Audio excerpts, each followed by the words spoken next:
যারা স্ত্রীকে বিভিন্ন ডাক্তারের চেম্বারে একা পাঠাবে, হাদিস শুনেন, সহিহ বুখারীর 5233 নম্বর হাদিস।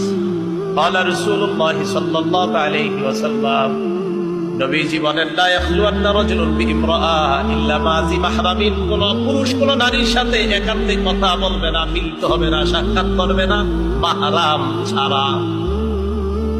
হসপিটালে আপনার বিবি যাওয়ার পর, আপনার বিবি হসপিটালে ডাক্তারের চেম্বারে যাওয়ার পর দরজাটা লাগানো হয়ে যায়, আপনার বিবি আর ডাক্তার ওই রুমের মধ্যে একা। আল্লাহ নবী বলেন, নারী পুরুষ একান্তে সাক্ষাৎ করবে না মাহরাম ছাড়া। এখন যদি বলেন আমি স্বামী হওয়ার পরেও আমাকে চেম্বারে ঢুকার অনুমতি দেওয়া হয় না, স্ত্রীর সাথে যদি স্বামীকে চেম্বারে ঢুকার অনুমতি না হয়, তাহলে অনুমতিটা আছে কারে আমারে বলেন? স্বামী স্ত্রীর সাথে যদি চেম্বারে না যাইতে পারে তো যাইতে পারবে কে? আজীব এক দুনিয়াতে আছে, নট অ্যালাউ।